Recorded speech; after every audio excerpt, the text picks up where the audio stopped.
So the reason we're here for 30 years is like understanding what we need to do today. You have to continue to create new, unique opportunities or new value propositions, or you have to kind of modify. The more prepared you are, the more you can manage unforeseen circumstances. If you wake up every day and life is unpredictable, and business is unpredictable, then we know we live in that means we have to be prepared. This is Cornell McBride Jr., and you're listening to Dreams and Drive. This week's episode of Dreams and Drive is brought to you by Charmin. Charmin has long-lasting mega rolls that aim to give you a better bathroom experience. Those who use Charmin really enjoy the go. Hey, Dream Drivers, welcome to episode 261 of the Dreams and Drive podcast. Today's guest is award-winning entrepreneur, motivational business speaker, and media guru Cornell McBride Jr., who serves as the visionary and president of McBride Research Laboratories, which is home to a brand that you probably all know, Design Essentials. It's one of my favorite hair care lines. So this week's episode is a driver's ed with Cornell, where he's going to really give us a crisis management 101, but also at the same time share his own dream driving journey and what it was like getting into the family business and really helping to take McBride Research Laboratories to new heights. Cornell is going to open up about his journey and how we as dream drivers can really set ourselves up for long-term success. That's the key there, long-term. Are we thinking about ways that we can innovate and make sure that we are always staying one step ahead when it comes to dream driving? If you enjoy this week's episode, I'm asking that you please make sure that you're sharing it with your own communities. You can find us across the board on Facebook, Twitter, and Instagram at Dreams and Drive, and make sure you're using that hashtag Dreams and Drive when sharing as well. So we are doing a giveaway this week, so if you want to win some products from Design Essentials Almond and Avocado line, all you have to do is go to dreamsanddrive.com/win. That's dreamsanddrive.com/win to enter. Make sure you do that right now while you're listening. As always, guys, make sure that you are subscribed to Dreams and Drive wherever you're listening. And if you want to get some Dreams and Drive merchandise, go to dreamsanddrive.com/shop. That's dreamsanddrive.com/shop. All right, let's get into this episode. Hi, Cornell. Welcome to Dreams and Drive. Well, hello. How are you doing today? I am really excited to have you on. Not only just because of your expertise and your background, but Design Essentials. Design Essentials has been a staple in my product lineup for the past, I want to say 5-6 years. So excited to have your expertise on the show. Well, great. Thank you for the support. We really appreciate your business. So the first thing I love to ask all our guests is, what inspired you as a child, Cornell? What was the thing that, really kept you up at night as a child? I try to figure out, the things that really, that I'm passionate about or that I like to do. So constructing, I realized I like constructing. I like complex problem. I like solving a puzzle, right? And so I was always very kind of hands-on, but I always like to kind of figure things out. Things are like a puzzle. And so from a business standpoint, in managing operating a business or growing up in business over the years, dealing with certain issues or certain problems, always felt in the business arena, every day you're kind of solving a piece to this puzzle or this complex puzzle, right? And starting out early on, I worked in the business with my father. And I think I just naturally wanted to be in business because even as a teenager, I always read business books, either autobiographies or business periodicals like Forbes. So Forbes is one of the key magazines that I read as a young kid, as a teenager. And I used to read about companies. I used to read about their strategies, their profit and loss, how they grow their income. I just would read it all the time. How old were you at this time reading about those things? I was a teenager. Preteen, teenager reading it. But reading all that stuff, when you read and understand other companies, it helps you to formulate a strategy for your company. And I think all of that stuff has been kind of retained in my mind since a teenager, right? Preteen, reading the business periodicals. And so for me, that is, when it comes to business and how I got here, I believe it deals with solving some complex problem And I realized I feel like I'm solving a complex problem that I never solved, right? And so that's why for me, I'm in business. I'm always trying to solve something because there's always a new challenge, a new goal, or a new strategy. So even when you get there, each strategy is a step or a ladder to the next thing. And then, of course, whatever the ultimate goal is, but you're constantly stepping towards that. Right. And you're creating these strategies to kind of get you there. You create another strategy to get you there because you're trying to solve for something. And that for me, I always feel like it's continuous. And so I think as a person, I feel as a person, I have to be always trying to solve or fix some complex problem. And I believe business offers me that. So going into Howard, proud HU, right? I've had so many Howard alumni on the show, and they always say that, HU.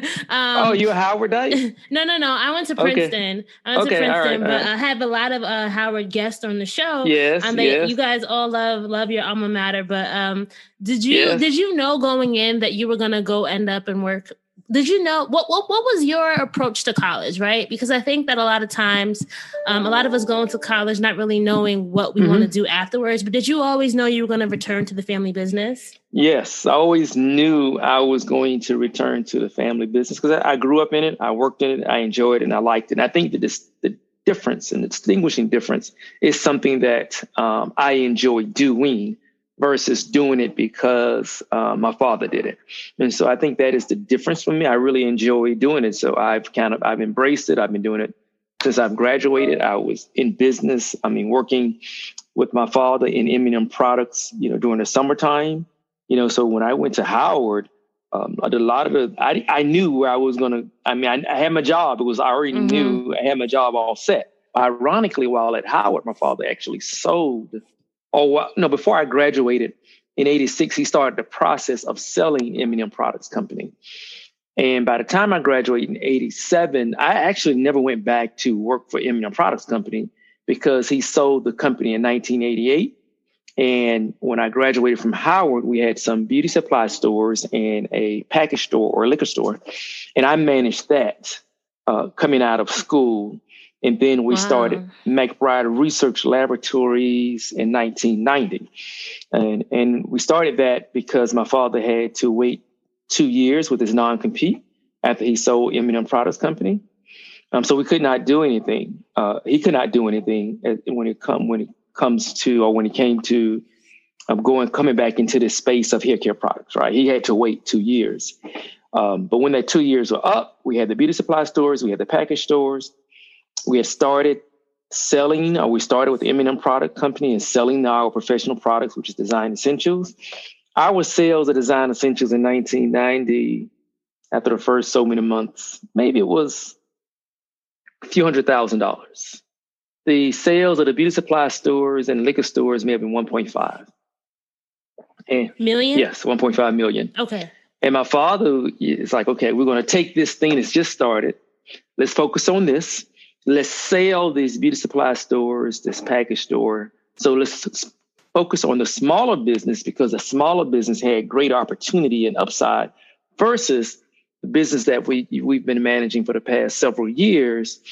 The upside in the beauty supply store and the package store he didn't feel was there as much as the upside with McBride Research Laboratories and Design Essentials. So we sold the larger entity with the larger revenue to focus on the smaller entity with the lower revenue. I have a quick question there. I think that's really interesting. How did you spot the opportunity? Because I think a lot of times, sometimes we don't realize there's opportunity in the smaller entity because it might not seem so big now. But how were you able to see that it was going to grow into something larger? Yeah, when you take a step back, right? Yeah, because you can look at the $1.5 million. And so there's a couple of things you can look at is the margin and the ability to scale. So the ability to scale the beauty supplies and the operation. So to operate beauty supply stores, you open 7 days a week, up until 6 and 7 to 8 o'clock in the evenings, closed on holidays. So operationally, you open all the time for the most part. That's the retail environment. Two, it's like, well, how can you scale? What will it take to kind of scale this business? And the competitive landscape at that time, scaling that business, meaning scaling it to 50, 60, 70 100 locations, we did not feel that the marketplace, or it would have taken longer to scale it, right? And so we didn't feel that we had everything in place to actually scale the business, because when you scale that business from a retail standpoint, you have to have a system down, you have to have the process down. It has to be cookie cutter. It has to be really tight cookie cutter. And we did not have that in place, but we could have developed it. But that's if we wanted to commit to it, then we would have to develop a clear cookie cutter process, so that every time you open a store, the minute you open a store, you have a very clearly defined process, and it doesn't take you long to scale up to profitability on that location. So we had determined that to really get to that point was too much. And then, of course, the package stores, we only had one, and there's a lot of regulation around package stores. And here in the state of Georgia, I think at the time, at most you could have is 2. Right. So just when you say you package, do you mean liquor? What do you liquor mean? store. Okay. Yeah, Okay. Is yeah. that a Southern term? I'm here in New Jersey. I've never heard of that. Package store. It varies. Some people call them ABC. So depending on if you're in Florida, I think it's called ABC stores. Oh, okay. Okay. That's interesting. Right. That's interesting. So it does have different names, liquor store, package store. Okay. But you can only have 2. So it's regulated. So you can't scale the package store. And then the margins on the package store are very thin, razor thin, and the margins in the beauty supply store at that time were a little bit thinner than, let's say, the margins with the product, which is design essentials. So the margins on design essentials were much greater, but you had lower sales. All right. Then, of course, design essentials, I can instantly start to sell across the country if I focus on design essentials, versus the retail, the beauty supply stores, it's more of an infrastructure play, getting into leases, in and out of leases, and having the right process in place. So the scale up is a little bit longer. And then, of course, the package store, you had 1 location. At the most you could do is 2. So when you look at it on paper, even though you had the higher sales, the ability to scale up with McBride Research Labs or Design Essentials, we felt we can accelerate that much faster and get to that $1 million number in a matter of years, a year or 2. If we focus on that, because 1, we have better margins. 2, from an operations standpoint, we're going to move into a warehouse location. When we leave our office at 5:30, 6 o'clock, the business is closed down, right?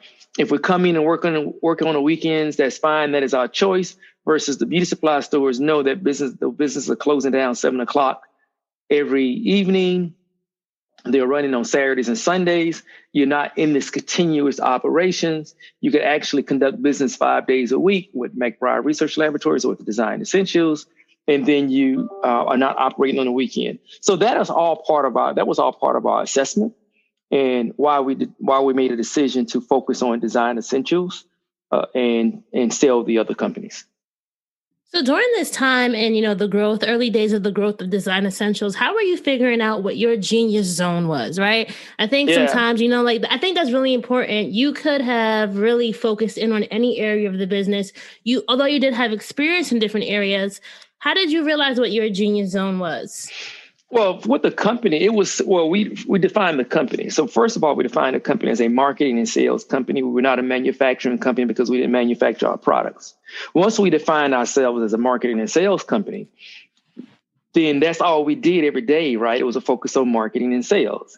And one of the things that we created in the company was we created what we call our own distribution network. So most of the time, if you're selling products, you have to sell it to someone who's going to sell it to the user or the end user on your behalf.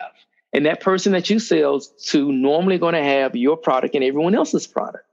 So we came up with an idea like, no, why don't we find individuals who would sell our product and only sell our product and not sell anyone else's product? But what we would do in return was give each one of those individuals a level of exclusive rights in the area. And along with those rights, they would earn a certain margin. And so they would become a wholesaler. They will sell the product to the stylist. The money they receive from the stylist, they would deposit into their bank. They would keep their profit, and they would give us the wholesale price or their cost for the products. And now this person becomes a business entity in the marketplace. But not only are they they have the ability to build their own business, they have what we call vested skin in the game to the success of the brand, right? So every day you go out, the more you sell, the more you make, right? And so if you want that type of system, or if you want to have an opportunity that rewards you instantly for what you do, then this is the program from you. And that's what we created. And so by creating that, we created a national distribution network of independent distributors across the entire country. And that was our single focus for the first 10 to 15 years of the business.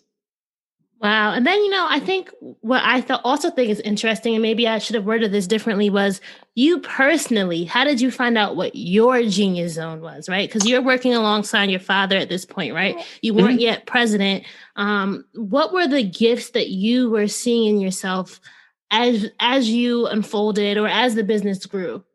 Yeah, and I think what people don't, that's what was why I created that. Okay. I just want to make sure of that. Yeah, so as a general manager, I was a general manager of the company. I was running day-to-day operations, and I created that distribution philosophy for McBride Research Laboratories. And so that was the foundation of the entire company. And the thing about what I try to do as an individual is about seeing out into the future. So the reason we're here for 30 years is like understanding what we need to do today, what's relevant today. We can create some unique opportunities today, but this unique opportunity that you create today is not going to apply for 30 years. You have to continue to create new unique opportunities or new value propositions, or you have to kind of modify. So along the way, over the past 30 years, I've been very instrumental in creating these shifts in the business that allow us to grow, right? Because the model that we created in 1990, we're not running it today the way we did 30 years ago. But you had to kind of shift along the way to sustain the business. And so for me, as the person who's always been involved in driving the strategy and day to day, it's about keeping the company on the right path and finding those trends of marketplaces that are 3, 4, 5 years down the road, or those opportunities of 3, 4, 5 years down the road, so that when you get there 5 years from now, right, then you're in a better position to take advantage of it. And so that's what I try to do. So I know this may be kind of a tricky question, but is there a recipe for spotting trends? Is there something that can be applied across industries? Let's say you're in, the sneaker industry. Let's say is there some sort of recipe or something that you use when thinking far out? Because I think a lot of people say, but we can't predict the future. But can you? Yeah, actually you can. You can predict the future, but some of it is intuition. Right. And some of the people just have a certain level of insight. So if you think about most people who have businesses, right, they just happen to identify that there is a need for something. Right. And then they build that product or service according to that need. But they had the insight and the ability to see it. And it doesn't, the thing about it, it doesn't always have to be new and unique and unique. You follow me? A lot of people think everything that you create, everything that you come up with, every idea has to be unique. No, idea doesn't have to be unique. It could be different, but your delivery, or how you deliver that new product or service, right, could be different than before. But you're not going to find something extremely unique. So in our case, selling products to the professional community was not unique. We have competitors. Dudley's was there. Dudley's had a system of a direct sales force, but they were employed by them, right? There were other individuals who were using the traditional beauty supply store to sell to the salons. We came along, we're selling products, but the difference when we sold our products, we created a network of independent distributors that no one else had done.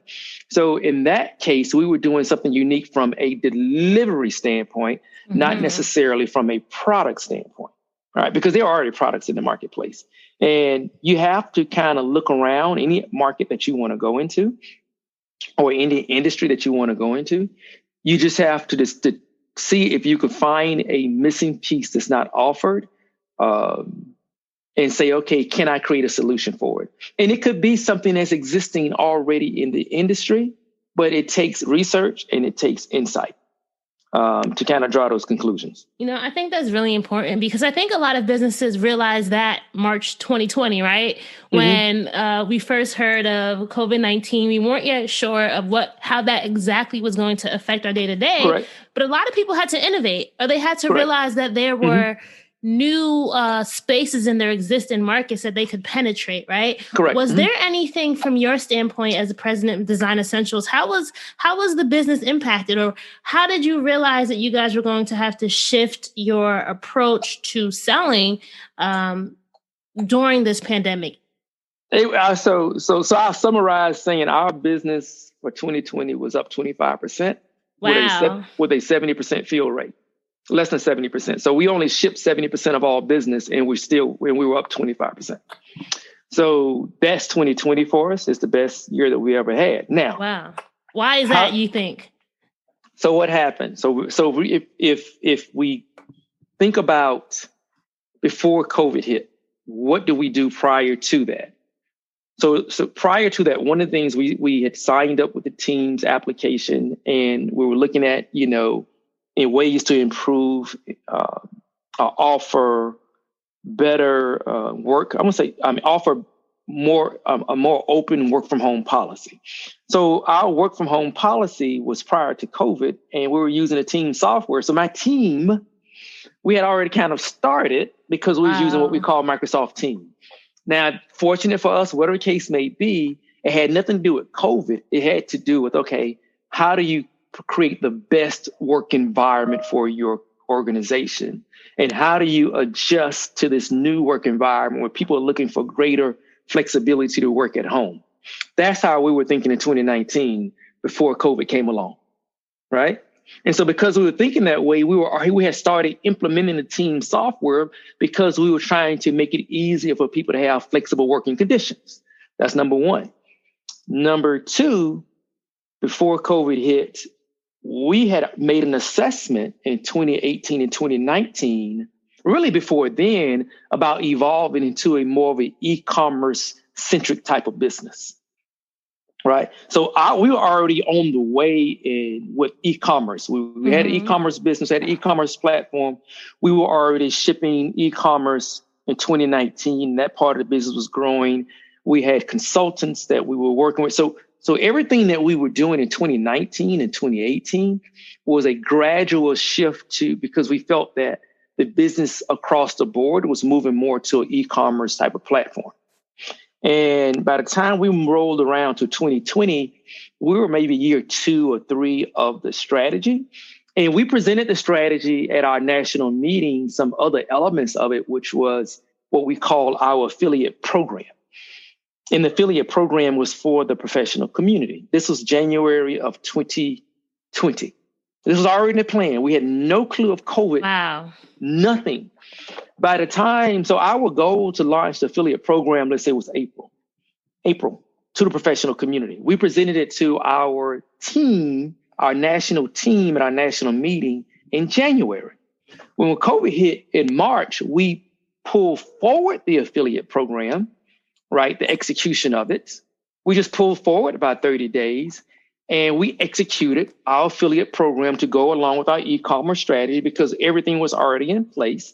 And when you put the two together, our sales just really exploded. When all of the retail customers shut down, our online sales just grew. It exploded. So we were just prepared, but we were not prepared for COVID. We were prepared for evolving into more of an more e-commerce eccentric business. And because of that, when COVID came along, it wasn't disruptive to our business at all. This episode of Dreams and Drive is brought to you by Charmin. Dream drivers, those who use Charmin really enjoy the go. Charmin has a variety of products to satisfy your to-go needs.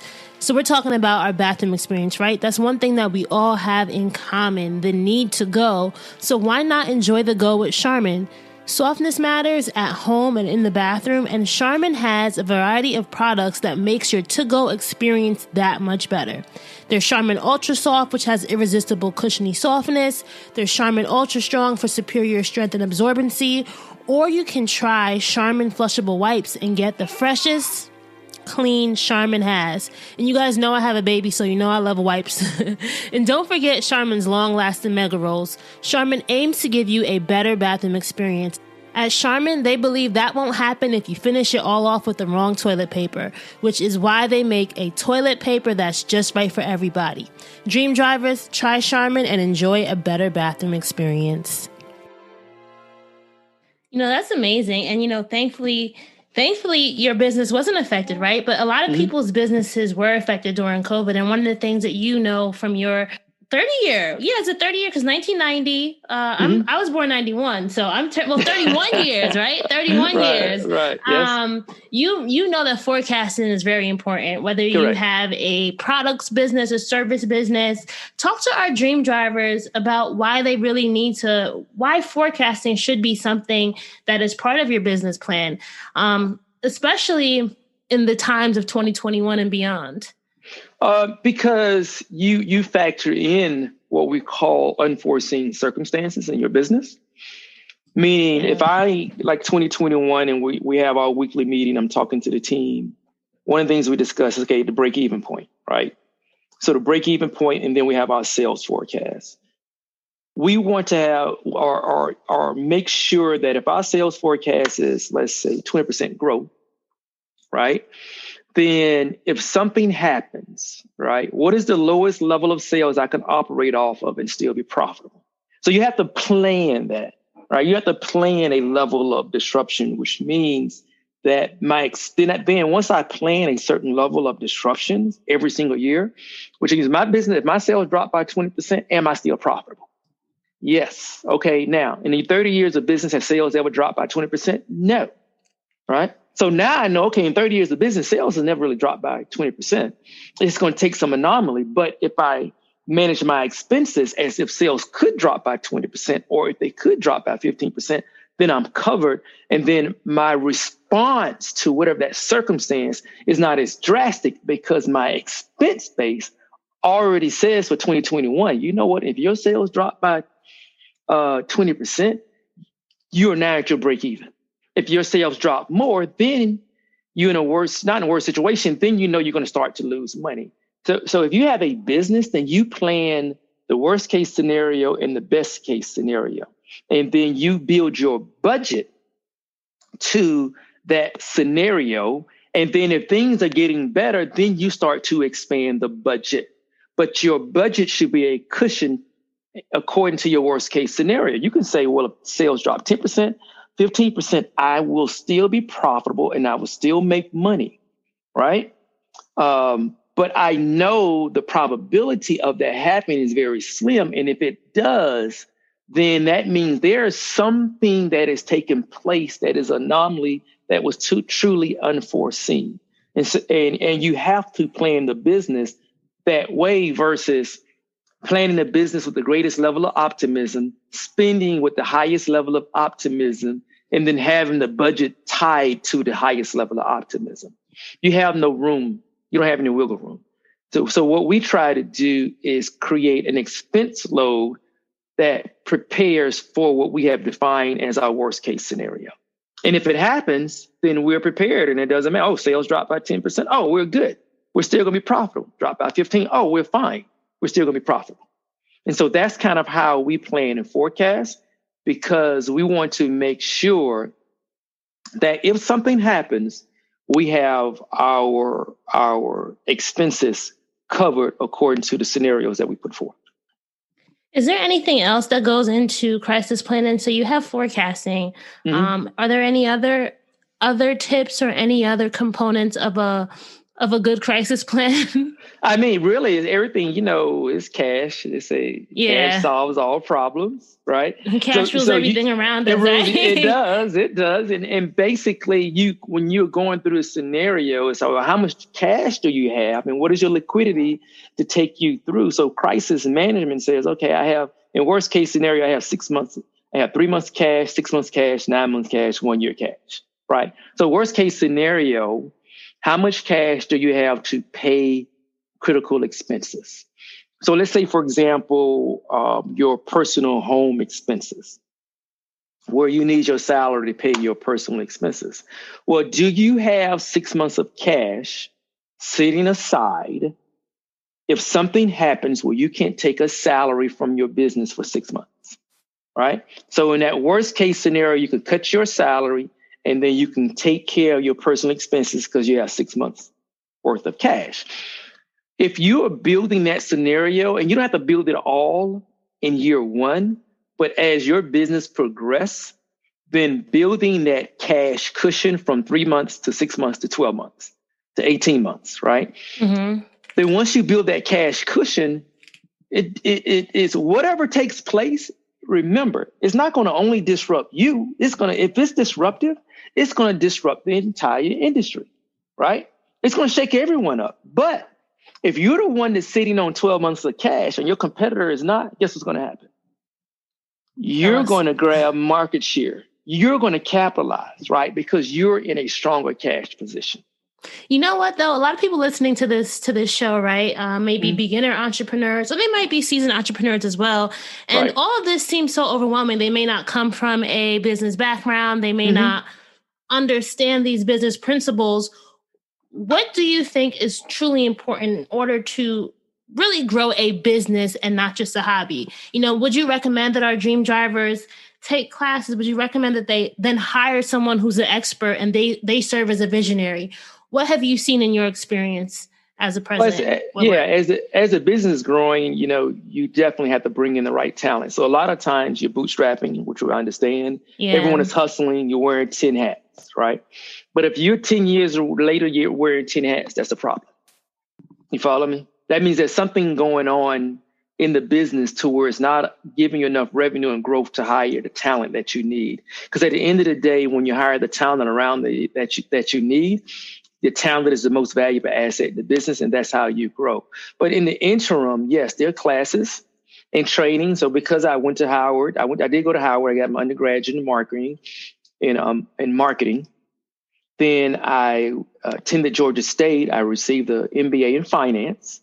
I attended Georgia Institute of Technology for an 8-week certification program.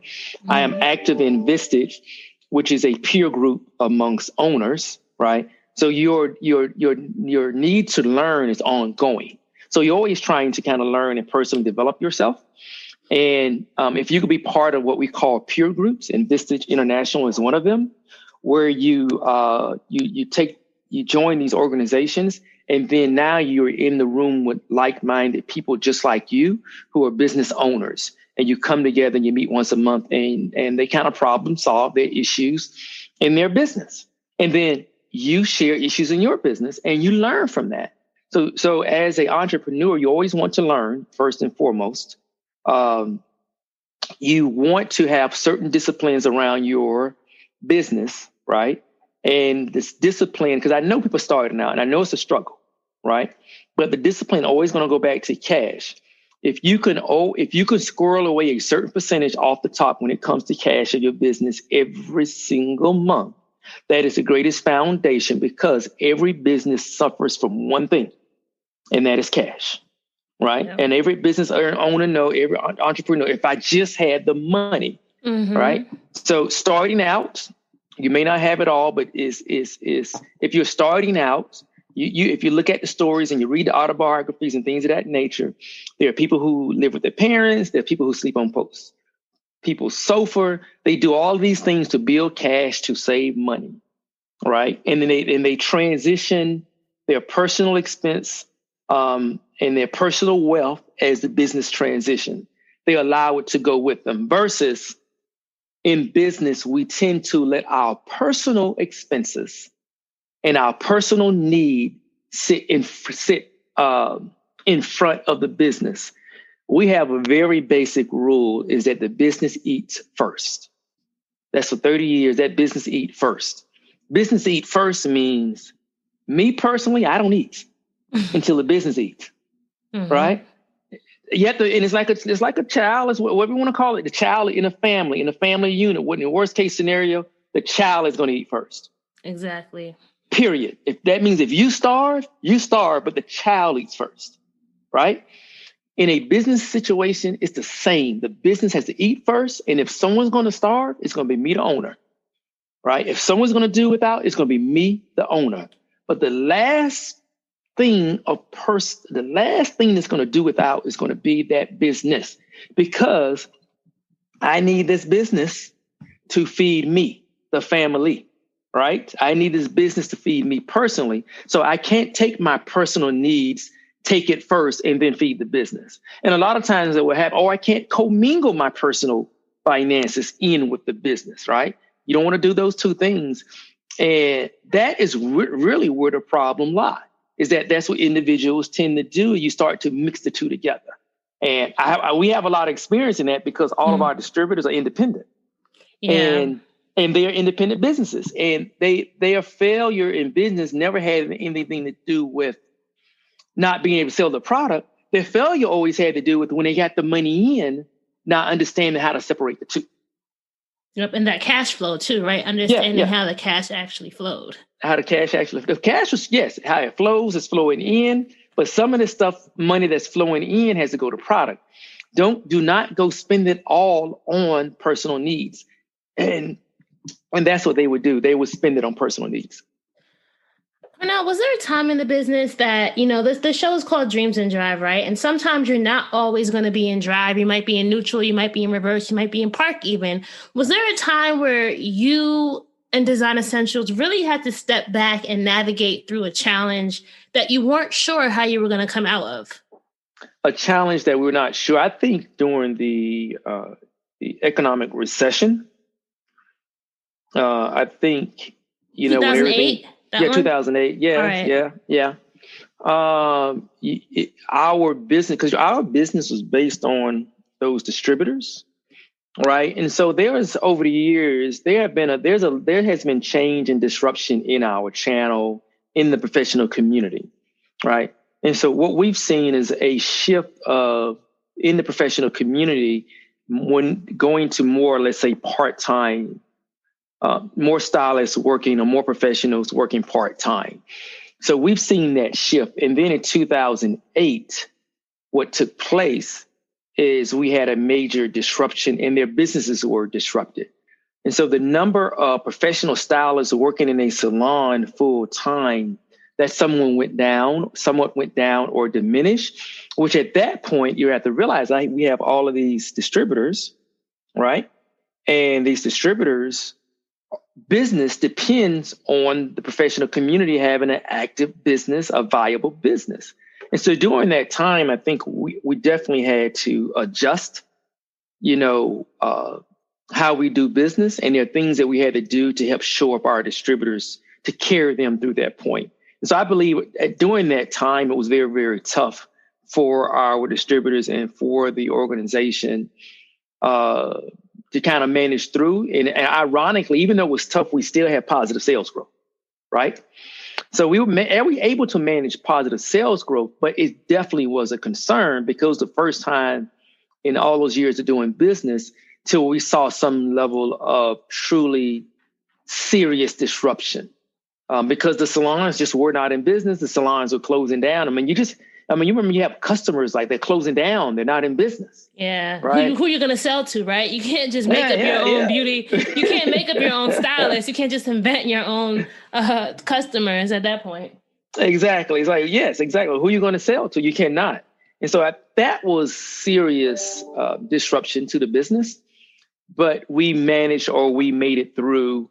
But we still, once again, we made it through because of the ability to understand how to, help our distributors. We had to help them get through the crisis, right? Which means we had to make it easier for them, a little bit easier for them to get product, because for some of them, as their business was declining, there was a struggle to kind of get product. So there are things that we had to do to leverage up and help the distributors to make it through that time. But that was a tough time from a business standpoint, but, we made it through. So I could not have you on the show. Thanks for sharing that, Cornell. I could not have you on the show and not tap into your wealth of knowledge in just the beauty industry, right? There are a lot of aspiring beauty entrepreneurs from all sectors of the industry, right? Listening in. What advice would you have for the specifically multicultural beauty entrepreneur, right? What do you think is very important that they need to understand if they want to get ahead in this game? Do you think there's a difference for people in a multicultural space? So first of all, if you want to get in this game, you can get in. The barriers are low, but keep it simple. Keep it simple. Mm-hmm. Build and sell your product online, right? If you're making money and your cash, you could make money, become cash flow positive, selling your products online with a Shopify account and via Amazon, right? You can make a lot of money. And actually, if you focus on that, your desire to go off into these other channels, you don't have to do that right away. A lot of times people will start and they will immediately try to get over into brick and mortar, into retail. My advice to you, look at your business. If you're doing well online and selling online and you build the community, think about it. The order goes from you to the online customer. There aren't a lot of layers in between, which means when you sell that product online and when they pay you and they put their credit card in, the money's in your account in a few days, right? You don't have any chargebacks. You don't have to deal with any of that other stuff. Nothing. You have to deal with chargeback and terms and things of that nature. So I will advise is that you can actually build a very strong business over the first 3 to 5 years online. That's cash flow positive. And then establish proof of concept. And by the time you go speak to other channels, you're negotiating from strength versus negotiating from need. Like, I need you. No, you don't want to negotiate from need. You want to negotiate from strength. No, I have 3 to 5 years of sales history, and this is what my business has done. And if there's any type of need, you need me. I do not need you. And so I would say, start off online. Do not let any of this other stuff distract you, and say, I'm going to focus 3 years minimum of just building and selling my product online. That's it. That's what I advise. Do not let anything distract you from that single focus of selling of online. Even when a person come to you and say, hey, let's go sell this stuff retail. My advice to you, stick with it online. Yeah. And, I think also with that is you also then have to have, let me pose this as a question. You also need that strong sales and marketing, right? You need to think about how you can then be innovative and cut through all the clutter that people are seeing online. Because right now, I think everybody wants to be an Instagram entrepreneur, right? Mm-hmm. Everyone's selling things online now. But do you think although you're focusing in online, do you think there's something else that you also need to do, that you also need to focus in on when you're online as well? Yeah, because online, a lot of people focus on the social media, the fancy stuff and all of that, right? It's not necessary, post. Cornell. We don't need that. No, you need it. But there's another element that's a little bit more scientific, right? So there's another element that gets into what we call, the sales funnel, CRM, and then really profiling the customers, right? And understanding how to profile them and understand how to communicate with them and understand how to put them in what they call these personas. See, that is another level where you create a more targeted program, a more targeted marketing towards your customer. Social media is great, right? But there's another element of that e-commerce strategy where you can target consumers according to their attitudes and their interests, and then cater communication to them using a good CRM platform. And so I'm saying that's part of what you master, right? And then you understand how to, two things: the cost for acquisition of a customer and the lifetime value of a customer, right? The things I just mentioned to you is not the social media stuff. You follow me? Right? What I just mentioned, wait a minute, what does it cost to acquire this customer? You need to know that. And what is the lifetime value of the customer? Because once you could quantify what it costs and the lifetime value, then all you're going to continue to do is spend money on acquiring and driving the acquiring costs down, because once you get them, your lifetime value equal X. And because of that lifetime value, they're going to cover that cost to acquire. That's like the pure mathematics. And you just keep doing that over and over again, right? And then you can just build the rest of your forecast and your cash flow and your projections off of that, because it costs me to acquire here. It's going to cost me $2 to acquire. The lifetime value of this customer is $20, right? You follow me? Well, it costs me $2. I'm listening. Yeah, it costs me $2. My product cost is $5. That's $7. My lifetime value is $20. that's what you do. I love that you mentioned that. And I'm going to go on a quick tangent here and then we'll wrap things up. All right. I think that if you don't understand this, don't be afraid. I think a lot of entrepreneurs want to just quit their job and do this, and they don't understand any of these basics, right? Right. I would tell people, because one of the things, all that stuff you're talking about, I learned. So my background is in marketing, media. People know that who are listening in. But I spent 4 years working at an e-commerce fulfillment company, right? It wasn't a sexy marketing job. It wasn't a sexy sales job, but I learned what really helps business grow, right? I learned all that back end stuff that you mentioned, because there's always things that you can learn from things that don't necessarily seem sexy. And I think a lot of times we as entrepreneurs, we think we have to gravitate towards the sexy, and sexy doesn't always help you sell, right? Right, exactly. And I just love that you really share that. So Cornell, you cannot be a dream driver without having your keys to success, right? What are 3 things that you think that every dream driver needs in their toolkit before they hit the road, right? We're in driver's ed now, but we're trying to get out. We're about to, we're about to hit the road in our brand new car, right? What are 3 things we really need in our toolkit before getting on that road? Well, I think you have to definitely be pursue something that you're passionate about, that you do for free. That's very big, to me.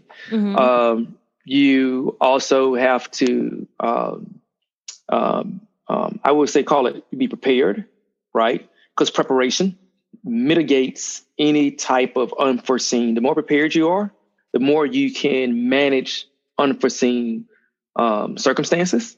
Because a lot of times business is about, if you wake up every day and life is unpredictable, right?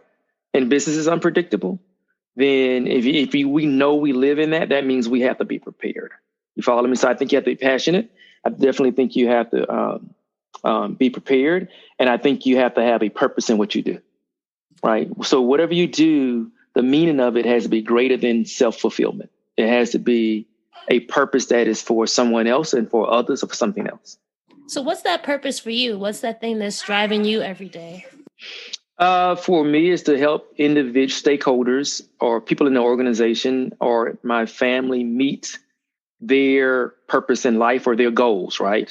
A quick story, my son, my oldest, when he was deciding on his college career, he said, hey, I want to go into business and I want to be a business person like you. And I was, I said, okay. But I asked him, well, what are you passionate about? What brings you joy? What makes you happy? He said, well, let me think about it. He came back. He said, when I think about it, what makes me happy, I would want to be a doctor. I want to be a psychiatrist. I want to help people. Wow, that's totally different from what he originally wanted, right? Going into business. Okay. It is. But because he's all he's ever known throughout his life is just seeing his father work and seeing his father in a business, in a family business. And so he was conditioned to believe that was his career path. I'm working to for him to have a choice on his career path, right? If I do what I'm supposed to do, then your career path is your choice. And that business is operating to take care of the family and the stakeholders. But you as an individual, you have a choice, right? And so for me, if a person, or if you can help a person pursue that dream, and when it comes to my kids, it's like, I want them to have that choice, right? That I want them to, whatever it is they want to do, life is about joy, and to me, and it's about peace. It starts off with those things, right? But to have that, and if you have a job that's 1/3 of your life every single day, right? If it's a minimum of 8 hours of your life, then it needs to be joyful. It needs to be fun. It needs something you really, really enjoy. So purpose in life for me is helping individuals and making sure I've had some level of impact with a person fulfilling their dream or their goals. So if it comes to the employees, the people who are here in the organization, you don't have to be here a lifetime. But while you're here, did we feel you like we're supposed to? Did we give you the tools that you need to use the organization as a stepping stool or a plateau, a stepping stool for you to go to the next level, right? hopefully that's what takes place when you're here, because all people do not come into this organization to stay forever, and they should not come to stay forever. Hopefully they come in, we learn from them, they learn from us, we fulfill that part of the journey of their life, and then they move on to the next journey, but we were instrumental in that. And that is the goal or the purpose that I try to feel as an individual. Well, thank you so much, Cornell. This has been such an inspirational conversation for me personally, right? So I can't wait for our listeners to hear this because, just to give you a new background, I'm a new mom. So my son is 4 months old. I've been doing Dreams and Drive for full time for over a year now. I've been at this crossroads where it's like, Raina, is this a passion or is it a hobby? And what are the foundational things that I need to put in place so that I can actually scale and grow this concept that I've had. So you've given me, although I'm not in beauty, right? Everything that you've talked about can be applied to the media business, yes, can be applied to growing, whether it's digital products business or whatever revenue generating avenues I go into. So I just want to say thank you again so much for just showing us that, listen, Black entrepreneurs are thriving and we are creating businesses that are in the multi-million-dollar, sectors. And this was just such a phenomenal conversation. So thank you. Well, thank you. I really appreciate you inviting me on. And I just want to say, yes, it doesn't matter the business, right? They all require a business plan. It all requires passion. And yes, you can have the most successful podcast if that is your desire.